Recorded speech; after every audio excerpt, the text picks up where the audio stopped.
Syria গত মৌসুমে আলো ছড়িয়েছে বলগোনা। এই মৌসুমে চ্যাম্পিয়ন লিগে জায়গা করে নিয়েছে ক্লাবটি। তাদের এই উত্থানে দারুণ ভূমিকা রিকার্দো কালাফিওরির। এরপর ইতালির জার্সিতে ইউরো চ্যাম্পিয়নশিপেও নজর কেড়েছেন তিনি। ইতালির অন্যতম সেরা তরুণ এই প্রতিভা এবারের দলবলের অন্যতম আকর্ষণ ছিলেন। বেশ কয়েকটি বড় ক্লাব তাকে দলে ফেরানোর লড়াইয়ে থাকলেও শেষ পর্যন্ত দান মেরেছে আর্সেনাল। প্রিমিয়ার লিগের রানার্স আপ আর্সেনাল দলে টেনেছে ইতালিয়ান ফুলব্যাক রিকার্দো কালাফিওরিকে।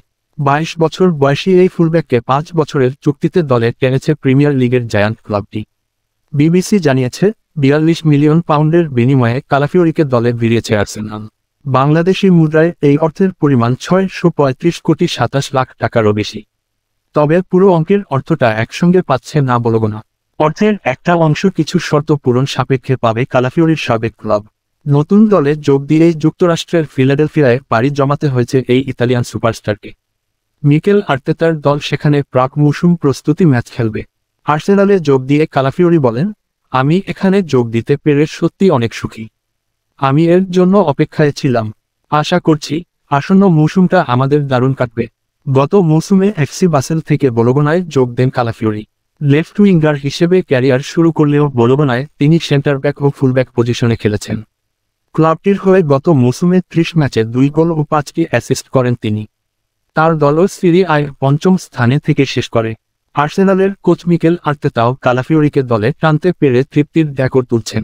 বিষয়টিকে তিনি অসাধারণ দলবদল বলে মন্তব্য করেছেন।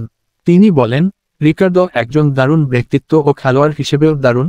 তার স্কিল আমাদের শক্তিশালী করবে, যা আমাদের প্রধান শিরোপাগুলো জিততে আরও দুর্দমনীয় করে তুলবে। মাত্র 22 বছর বয়সী ইতালির সেরা ডিফেন্ডার হিসেবে পরিচিতি পেয়েছেন কালাফিওরি। অনেকেই তাকে ইতালিয়ান কিংবদন্তি পাওলো মালদিনির সঙ্গেও তুলনা করছেন। 2018 সালে রোমার হয়ে ক্যারিয়ার শুরু করেন তিনি। 2019 সালে গার্ডিয়ানের পরবর্তী প্রজন্মের বিশ্ব ফুটবলের সেরা 60 তরুণ প্রতিভা তালিকায় জায়গা করে নিয়েছিলেন তিনি। 2021 সালে জায়গা পান ওয়েফার ভবিষ্যতের 50 তারকারা তালিকায়ও। এই বছর মে মাসে তুরস্কের বিপক্ষে ইতালির জার্সিতে অভিষেক হয় তার। ইউরোয় ইতালির জার্সিতে গ্রুপ পর্বের প্রতিটি ম্যাচে একাদশে ছিলেন তিনি। এখন পর্যন্ত আজজুরিদের হয়ে 5টি ম্যাচ খেলেছেন এই 22 বছর বয়সী।